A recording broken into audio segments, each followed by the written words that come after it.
What does the Andrew Van Ginkel extension mean for Dallas Turner? A lot of speculation going on around there, but we've got the details and we've got the real opinion. And by real opinion, I mean the factual one. We're going to talk about that. We're going to talk about all things Vikings, including what Tai Felton brings to this football team. I watched the film, I broke it down, and we're going to talk about it and how he projects forward from the Minnesota Vikings on a live Thursday episode of the Real Forno Show. Ladies and gentlemen, welcome to the Real Forno Show, hosted by the one and only Tyler Forness. A to Z Sports sought him out to be their Minnesota Vikings reporter and NFL analyst. And he's a proud contributor over at SKOL North's Purple Daily. Tyler is also the captivating host of The Good, The Bad, and The Hungry on the Voices of Wrestling Podcast Network, and a founding member of Vikings First and SKOL. Welcome, ladies and gentlemen, to another episode of the Real Forno Show, sponsored by our friends at Underdog Fantasy. My name is Tyler Forness, and with me, as always, in the top left corner is producer Dave. Dave, been a good week. 1 week ago today, Minnesota Vikings selected Donovan Jackson with the 24th overall pick, giving you that big round belly you've been asking for since Garrett Bradbury. And they made a bunch of other picks too, but we're not going to start there. We're going to end up talking about Tai Felton because we spent the last episode talking about Donovan Jackson and how he was one of the more boring players I've ever watched. And I don't mean that as a bad thing. He's just that kind of solid player. But I want to start off talking about the Andrew Van Ginkel thing. Vikings extended him. It seemed like an absurd amount of money. $23 million for a 1-year extension, $22.4 million of it fully guaranteed. So here's how I read it. I read it as a little bit of agent speak. Essentially, his final 2 years are 2 years, $34 million. Or if you include his first year, it's a 3-year, $43 million contract. Yeah, it sounds about right for a guy of his caliber. He was a second-team All-Pro last year. Versatile player. Mainly plays off the ball, can actually play off. Mainly plays standing up, can play off the ball as well. But I thought it was really interesting how it was framed because it's framed as like, oh, it's this massive extension. Well, that $22.4 million probably is including guarantees previously. So it's either $22.4 million, including the $4 million in guarantees he already had, or it becomes $26.4 million with the $4 million that was already fully guaranteed. And even so, that's not that absurd of a number. It's a little high, but it's not crazy. Around like 60%, 60 to 70% of money being fully guaranteed on a short-term deal like this is relatively standard, especially like when you have a player that's played at that high of a level of Andrew Van Ginkel. So I'm not really that concerned about it. What I did find interesting was the fact that they decided to pull the trigger now. And I think they did so because they didn't really address the position very much in the NFL draft. They obviously brought in Tyrion Ingram-Dawkins, and Ingram-Dawkins we'll talk about probably on Monday, where we're just going to kind of do like a prospect today. Because look, we have all summer. We have a lot of time to talk about this stuff. I don't equate Van Ginkel and Ingram-Dawkins as the same player, same position. No. Well, it depends. Ingram-Dawkins is a tweener. So, like, he's kind of like taking over the Jihad Ward role. Jihad Ward was considered an edge rusher, but they weren't doing the same things. But they did not address the edge room in a meaningful way unless you count Ingram-Dawkins. Okay, and I see what you're saying. And by giving him the 1-year extension, it solidifies kind of what that edge room is going to look like now and in the future. So that's a big deal. You feel a lot more comfortable about where your edge room is moving forward versus where you were pre-draft, where you had a few questions. You weren't 100% sure what you were going to do. And now you feel a heck of a lot better. You feel very comfortable about where you are. You feel really good about what's going on with that group. And I think you still need to do some work with it. I don't think it's complete. You need to add at least 1, 2, or 3 people. At an overall level for youth and depth. The Vikings, they don't really have an edge 4. I think that might be one of the bigger weaknesses on the team right now, because one of the reasons why, I got the hiccups. Super fun. One of the reasons why edge 4 is so important is you want to be able to have hockey lines. You want to be able to rotate guys in and out regularly. Edge 4 is probably going to play around 40 to 50% of the snaps, which is a lot, but it's also a position where you don't have to invest heavy. Like Pat Jones was a 3rd round pick. He just got paid $10 million a year by the Carolina Panthers. The Vikings weren't going to give their edge for that money. Jihad Ward was a very good player, $1.79 million. That's about what you give that guy, but that guy usually has an important role on your team. And like teams like the Eagles have invested so much at edge rusher. Last year, they were paying Brandon Graham and Josh Sweat around $15 million a year piece, but they had Nolan Smith and Jalix Hunt on cheap contracts. And the fact they have them on cheap contracts is an important factor here. When you have guys at other positions that are making buku bucks, you have to have guys on inexpensive deals. And the Minnesota Vikings have that luxury. They have that flexibility. I'm really excited kind of about the fact that they got Van Ginkel and they have him a couple years, average of $17 million a year for the next 2 years. And we don't quite know how it's structured yet. The details have not been released as far as how the structure is built. Is it built to be front loaded? Is it built to be back loaded? How much are you spreading out? Because they did build 4 void years into this after next year. So they can spread money out for a total of 5 years, which is the max anyway. And then it came out that Kwesi Adofo-Mensah talked about it on KFan. They wanted to sign him to a 3-year deal initially, but another team offered a 2. And because of his age, he decided that he wanted to take the 2-year deal. And here's the quote from Kwesi. You always want to have foundational players. We call them program players that meet the needs of your culture, meet the needs of your scheme fits, and then from a talent standpoint, obviously. We've seen what he was able to do. And for agency, we actually tried to sign him to a 3-year deal. There was another team that came in and offered a 2-year deal that we had to compete with. So you try, and you obviously want the longer term to get the deal as much as possible, knowing that if he plays well, this is the type of thing that you're going to be able to do. So look, we're excited to add a year and also really to reward him for the year he had, so he would make more money this year, and we're excited about that group. The Vikings rewarded him, obviously, for playing that well. But Andrew Van Ginkel getting the 2-year deal was also huge, because now he gets to go in to the season making more money. He gets to go into the season feeling more comfortable about where he's at. And I think all those things are really important. I think it's really important that you have your guy under contract. It's really important that they were able to kind of make things work. And now you're seen as the team that, hey, guy has a great year. They reward you. So you know what that does for you long term? Oh, maybe a guy like Javon Hargrave wasn't going to sign here. But then hey, if you take a little bit of a perceived discount, but you ball out, they'll pay you. And that is huge as far as being pro player. Well, that is one of the many reasons why the Vikings are viewed so highly by their people, because you're able to take care of what you have in-house. You obviously have to bring in outside talent, but taking care of the people you have now is way more important than bringing in other people. Because if you bring them in and you don't take care of them, what does it matter?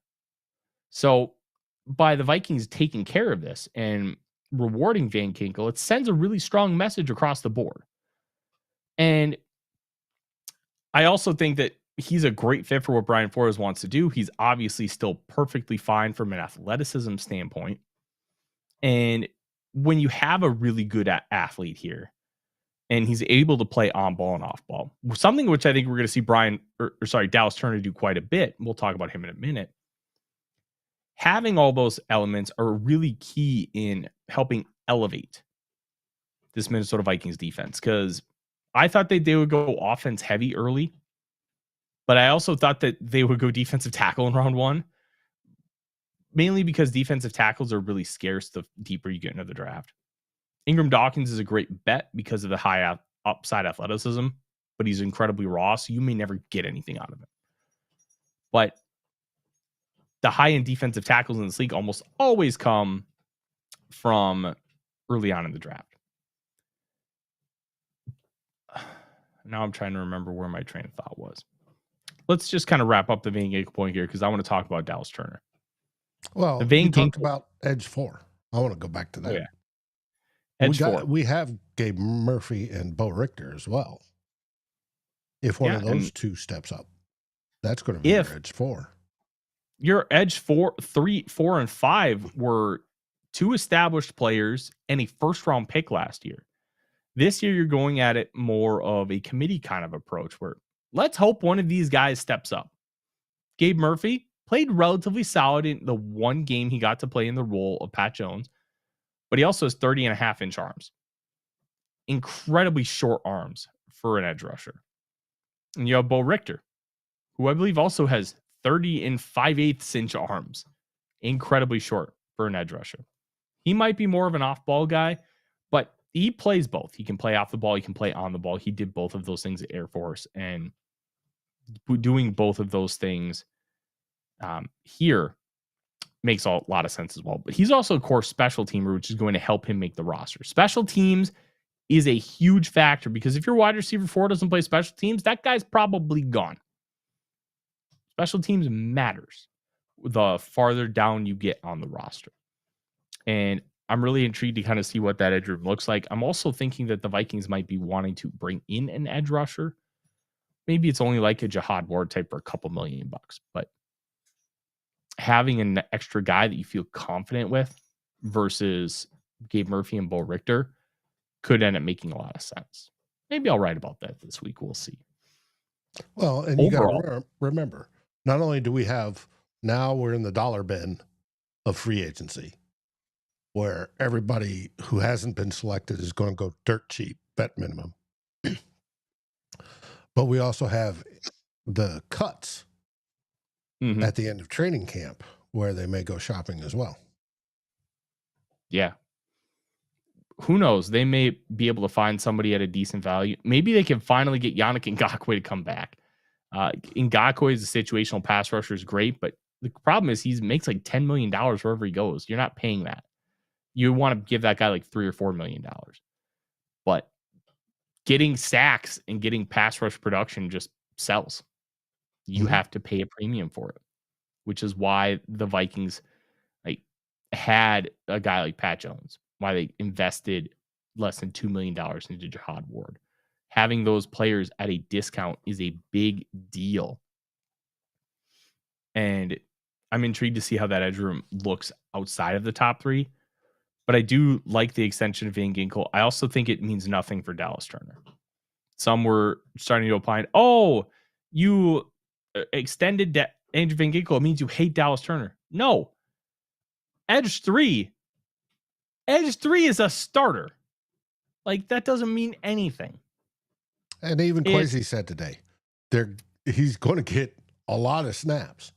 And they're just rotational stuff. They don't want to have Greenard and Van Ginkel playing 90% of the snaps. They want to keep them fresh, which makes sense. No, it does. I think nothing the Vikings have done this season has shown you that the Vikings don't like Dallas Turner, that they don't believe in him. Actually, I think you can look at 2 things that they did that show you how much they like Dallas Turner. They did not bring back Jihad Ward or Pat Jones, and they didn't sign anybody to replace those guys. Dallas Turner just got straight promoted to edge 3. And you know what? If he doesn't start, you've got a second-team All-Pro and a guy you probably should have gotten second-team All-Pro over Andrew Van Ginkel and Jonathan Greenard. He's not going to play over either of those guys, and that's okay. It's okay to have a really good guy waiting in the wings because he's a really talented football player. But you know what? I'm also in a situation where I'm not going to really criticize them for taking Turner Like, you can play all three of those guys on the field. Turner can play 60-65% of the snaps next year. Nobody would bat an eye. Nobody would bat an eye at all because of what Turner can do. He can play off the ball. He can play on the ball. He can do a little bit of everything. Mm-hmm. And go ahead. Skywalking McCarthy asked, do we see Bo Richter being the one that steps up into that hole vacated? I would say no. I like Richter. I think he's more of an off-ball kind of guy. I also think he's just a core special teamer, and there's really not a whole lot you can do to really get more out of him. But I do think that they like Gabe Murphy. Don't sleep on edge rusher Tyler Batty, the UDFA from BYU that they guaranteed $259,000. So doing research on Kwesi Adofo-Mensah and how he handles the NFL draft, here's what's really interesting. The Vikings have kept one edge rusher in all 3 years that Kwesi Adofo-Mensah has been general manager. That was a UDFA. Luigi Villain in 2022, Andre Carter in 2023, and then last year, Gabe Murphy and Bo Richter. That's a significant trend. Now, Bo Richter, you can count as an off-ball. So 3.5, but still at least one full edge rusher every single year. And it begs the question, why do the Vikings have all this success with edge rushers? Why are they focusing on UDFA talent to fortify the rest of that room? Easy. Value. If you can get the best edge rusher UDFAs every year, and they can come in and be your edge 4 or 5, and you're paying them $840,000, and they play well enough to be your edge 4 or 5, that's a value. It's a very good value. You don't have to spend a draft pick on it, and you can continue to build and build and build what that room is. And I think that's an important factor here. You want to find value. And Kwesi talked about it. If you buy Amazon now, you're not going to make a lot of money off it unless you buy like a couple $1 billion worth of stock. But if you had bought it in the mid 90s, you could be rich now. Mm-hmm. And that's the difference. You have to invest in a guy that you believe can outperform what the expectations are. That's where if you hit on a guy like Gabe Murphy, who has everything you want, except he has short arms. If he had 33-inch arms, like that guy probably goes second round. But when you have super short arms, it can be a massive deterrent. And that can hinder you from even getting drafted, which he didn't. And taking risks, calculated risks like that, okay, he has a fatal flaw. Well, will it actually be fatal when we get him in? We'll find out. I don't know. Well, it's just like we draft guys in the past that are too small, and they said they're too small to play, and they turn out to be Hall of Famers. Will he overcome it? We'll find out. But I like your distinction of, well, off-ball linebacker versus edge, and the chat's talking about, well, some of these guys, tweener maybe versus a wide 9 type edge, more of a 5/3 technique where they line up. And that's just, we're trying to categorize players under an old paradigm. And that's not the way Brian Flores uses them. And that's, I think, how to better address how the defensive line and the whole front 8 is going to be assembled. And it's how B-Flow intends to use them on particular plays. And it changes play to play, team to team. And that's what makes it frustrating for us fans. We're not locked into, this guy's the defensive end in a 4-3, which means he's an edge, or if he's a defensive end in a 3-4, which means he's more inside 5 technique. It's hard to sometimes for folks to wrap their head around. And I think Brian Flores is going to maximize each player to their strengths while continuing to grow their skills, and to use that to confuse opposing offenses. I think I agree. with adding Hargrave and Allen, you throw in those three guys, Turner, Greenard, and Ginkel. And suddenly that's a front five, and you're deciding who's rushing and who's not. If I'm a quarterback, I'm falling in the fetal position. Because you don't know which one of those linebackers is dropping back. All three of them could come. It's scary. And it's fun for us to think about. At least for me. I get all excited over it. Imagine you have Andrew Van Ginkel and Dallas Turner line up in that wide 9 on the edge. And then you have Jonathan Allen and Javon, in the 3 technique spot. And then you have Jonathan Greenard lined up over the ball.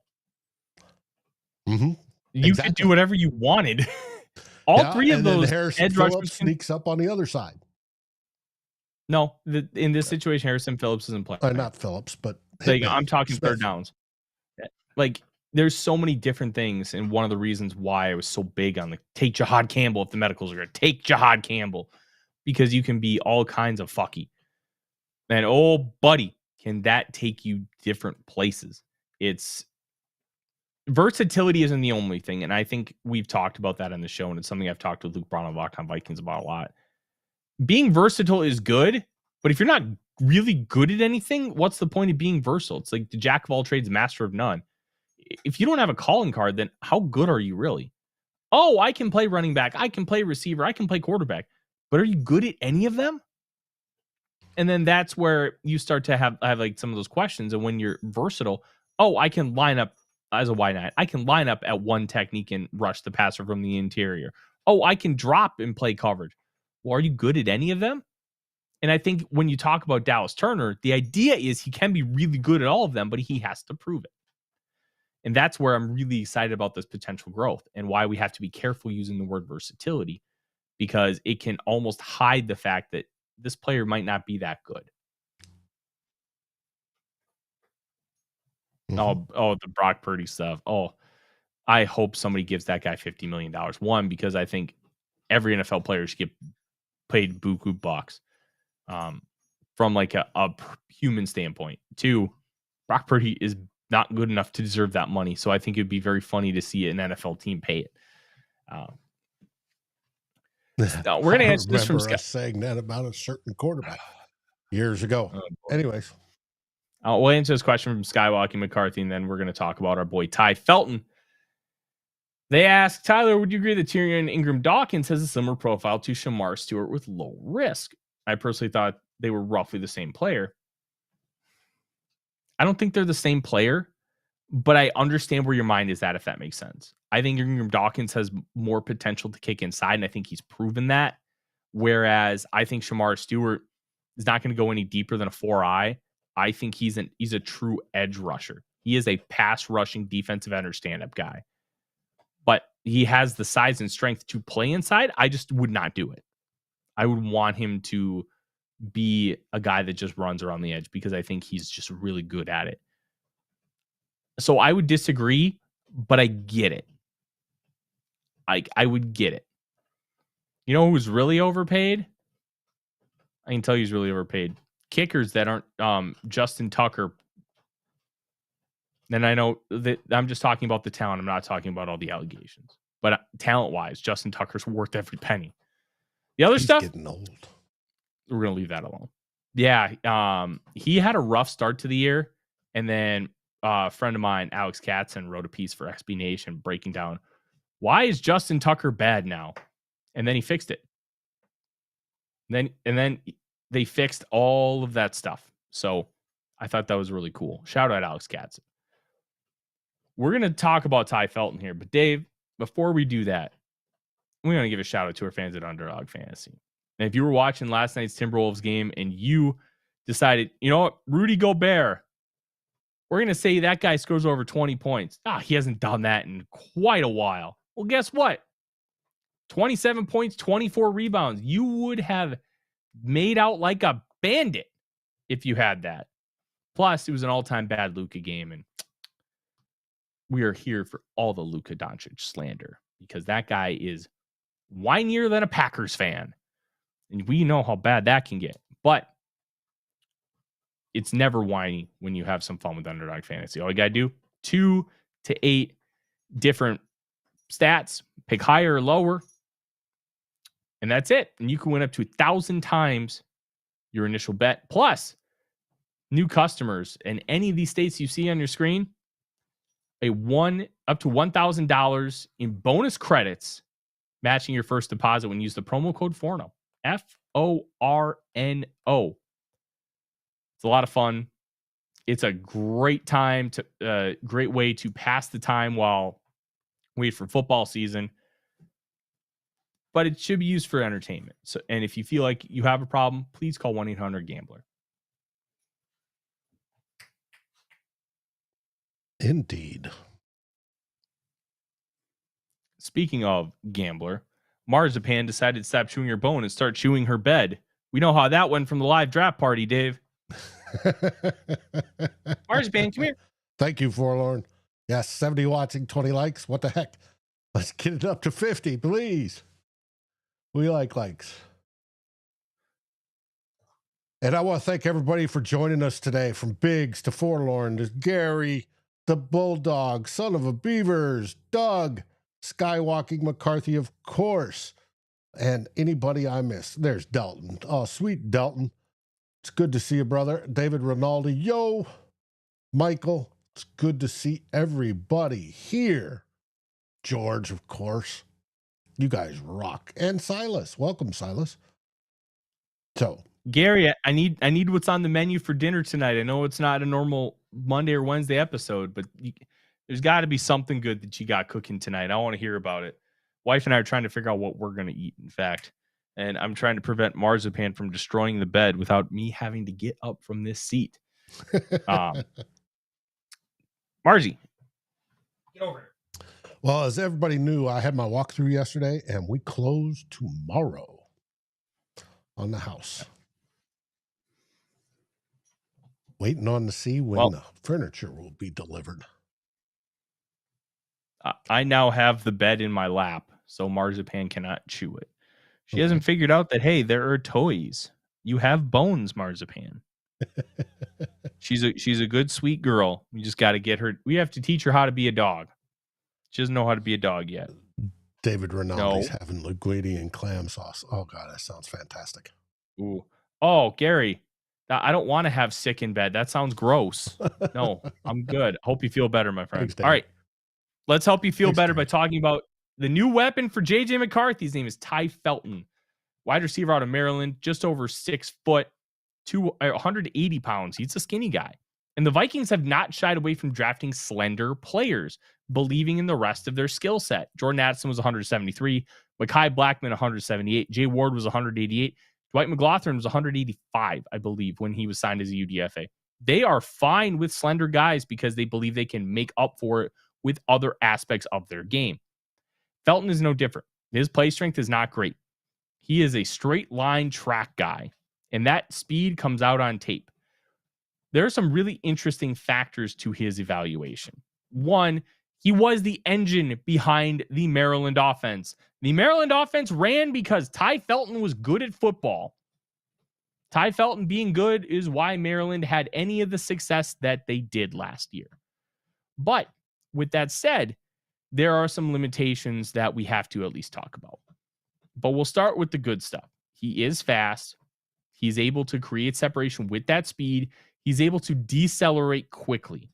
So instead of taking like 3 or 4 steps to try and like slow down on like a stop route, he can stop real quick. That is a really nice factor because the corner has less reaction time, and then they have to figure out how to stop. And if they can't figure out how to stop, then you can just pepper that in, and you can be able to make an impact that way. The other interesting factor is you can beat teams over the top. He can stack corners, and he can be able to create that separation in order to catch the ball deep. He works best in the intermediate levels of the field, something which the Minnesota Vikings do a lot. They love to run those dig routes. They like to run deep outs. and JJ McCarthy can pepper those in. I think it's really interesting kind of watching him with the ball in his hands because he's not going to like juke you, but he can evade you. It's almost like he just kind of like moves. He can put his foot in the ground and just kind of run around you because he's so fast, but he's not going to be like LaDainian Tomlinson where I can jump cut you to death and I will just make you look silly. He'll just run around you. He can get the edge really quickly because of his speed. Because he can get the edge, that allows him to really take things upfield and eat yards up fast. But let's get to some of the rough spots, Dave, because the rough spots, I think, one, are why he ended up falling to the third round. And two, they could be a huge deterrent to him ever really making a major impact. One of the things that I really was worried about was he did not do well in the agility drills. Dave, his hips are stiff as a board. He does not dip them well. He does not flip them well. And one of the reasons why the hips are as important as they are is when you're running like breaking routes. You want to be able to dip your hips, whip that butt down, and then be able to cut outside. He almost has to like round it because he like can't do that. That's a real concern for me. One main reason being, I need to trust that you're going to be able to do those things. I need to trust that you're going to be able to dip those hips and be able to make those breaks. In this offense, that's a really important element to being able to run these routes. Justin Jefferson does it well. Jefferson and Addison are different, though. They don't have to dip their hips. They're able to just round off these routes perfectly every time. Not losing speed. They just plant their foot in the ground and whip those hips, and they're in the clear. They make their breaks. They're special. Felton doesn't have that. He's going to have to be guy who like awkwardly rounds them where he almost has to like round at like a 90-degree angle and then like come back down for some of these. It's rough.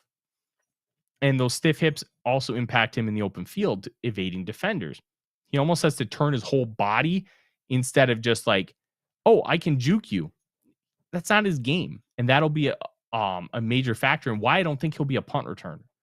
Punt returners aren't necessarily fast. They have speed, but it's about being shifty. It's about evading.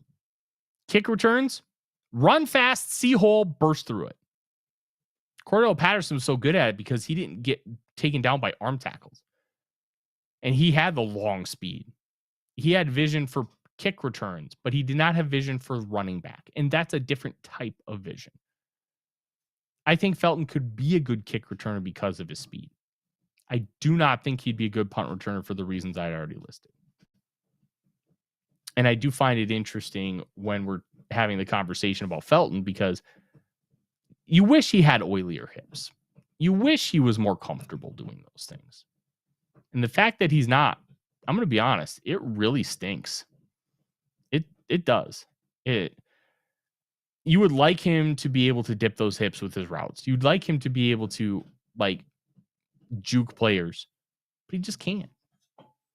Now, can you loosen those up a little bit? Yeah, you can loosen them up, but you're not going to loosen them up to a point where he's going to all of a sudden become this elite route runner. I don't think that's in his future.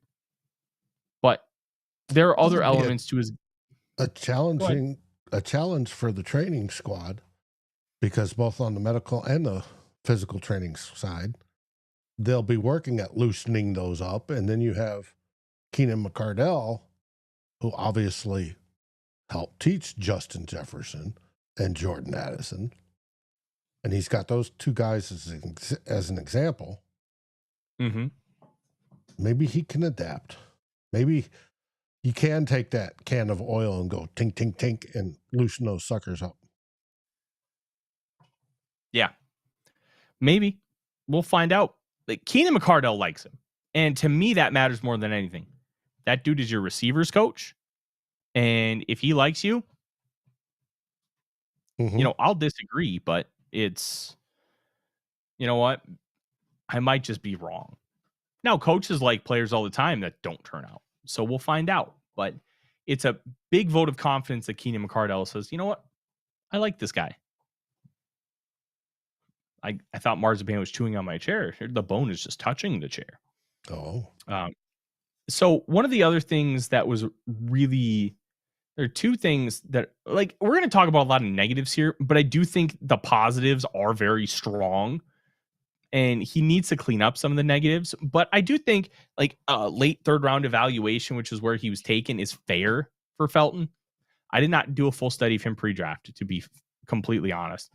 I did not have the time to get to him, and I did not spend a ton of time on receivers because I was not sure the Vikings would take one. I wanted to at least get the top guys taken care of. So when you look at a couple of the other things that he struggles with, one of them is play strength. He does not have strength. He's not going to run through tacklers. He's not going to be strong at the catch point. He's got to win with finesse right now. And maybe you can get 5 pounds of muscle and bulk him up a little bit. His frame can handle 5 to 10 pounds of muscle, but how much speed and quickness are you going to take away from him by adding that muscle? And that's always the big question when you talk about adding muscle to players. How much is that going to change them? Because it does. But sometimes it's for the good and sometimes it's for the bad. You add too much muscle to a guy, they lose their peak athleticism. And then that can be a worse impact than just leaving him alone.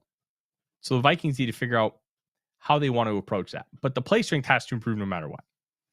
And then the other thing, Dave, that I found pretty concerning, he does not give any sort of confusion. He does not exude any kind of, what's the right word for it? He doesn't juke well, doesn't throw defenders off. There's no mystery about what he's running. Like, really good route runners will give like shoulder fakes where they do this, or like a head fake. They'll flip their head. No. Like, he just doesn't do those things. That's where coaching's going to have to come in. Mm-hmm. And that's where he's going to need a lot of it, because that's not natural. So that's going to take time.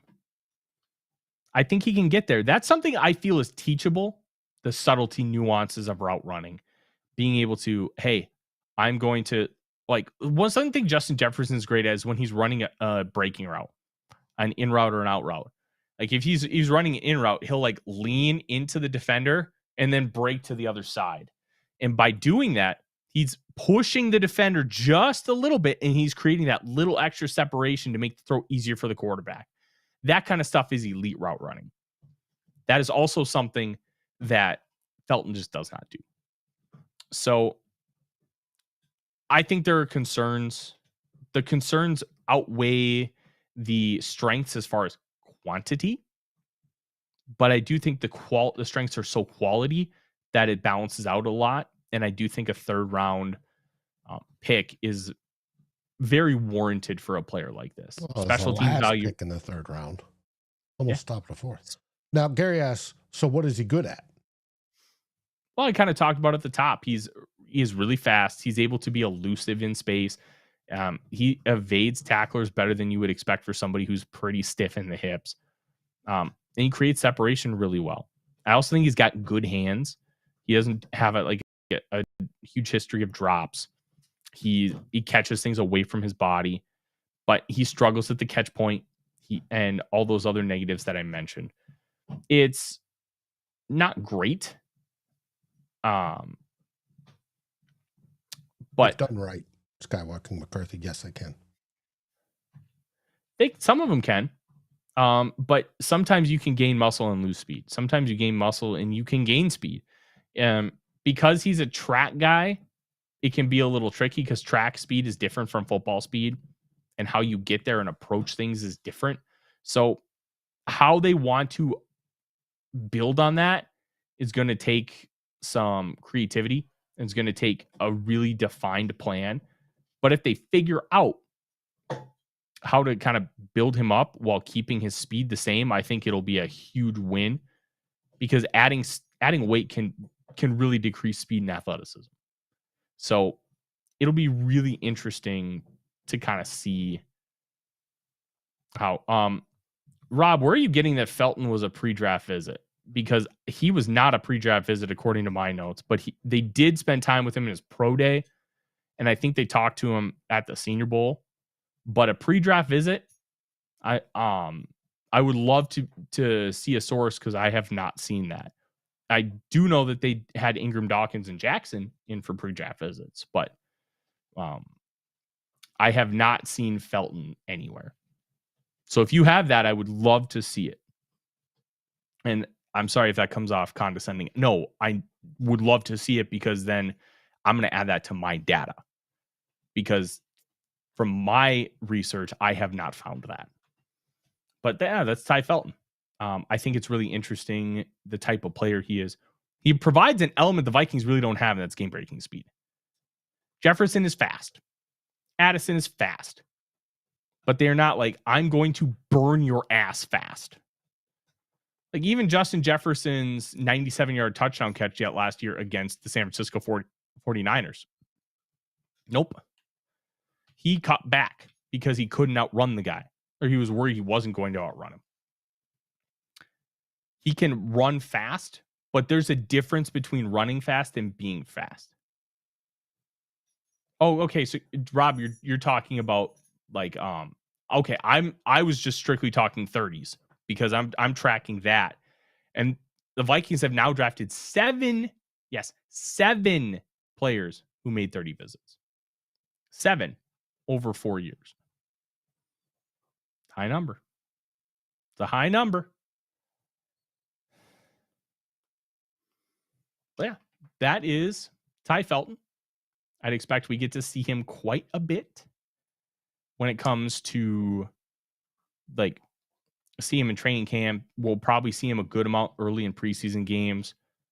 I want to see how he develops, how he can unstiffen his hips. Because if he can do that, I think that there is a lot of potential to be a good football player. Maybe he never has like 1,000-yard season, but I think he's a guy who can get you like 700 yards as a wide receiver 3. That's a valuable asset to have. But we'll find out how that ends up manifesting over the course of time. But they're going to get him packages where he can get the ball in his hands and he can try and make things happen. But I would not expect him to be great right away. I think he could be a contributor as a wide receiver 4. I don't think he overtakes Jalen Naylor, but I think he replaces Naylor next year for sure. That is Tai Felton. Gotcha. I didn't get to ask you, what do you think of J.J. McCarthy's press conference? I don't know. J.J. McCarthy's just an impressive human being. He just got his head on straight. He talks like he's 40. I don't even mean that as an insult. He talks like a super professional version of Mark Hoppus and Tom DeLonge from Blink-182. Like, he's kind of got that hippie in him, but he's just so professional and laid back. But you don't feel like he's being like a lot of people who are laid back, you can get an impression like they're lazy or they don't take this seriously. No, he's just got a laid back personality, but he takes this very seriously. And it comes off that way. So I'm really impressed by McCarthy.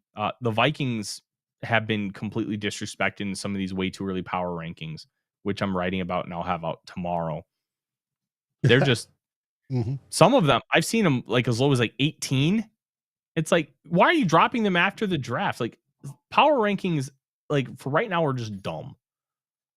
Like, well, the whole idea, they've got an untested rookie quarterback. 1, he isn't a rookie. And 2, I don't remember you saying that about Caleb Williams.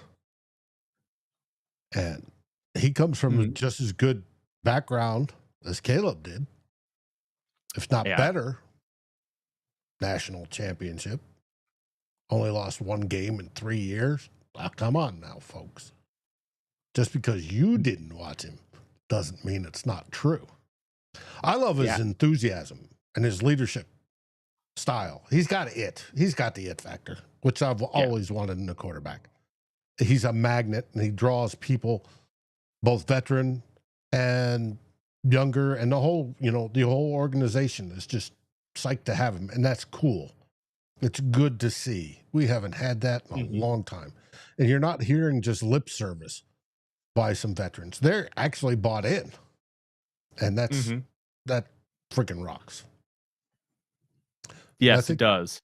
I think it'd be great for the fan base to get that way too. And I think most of them are. Yeah. We're going to end here. King Dickum says, Gary, let them hate.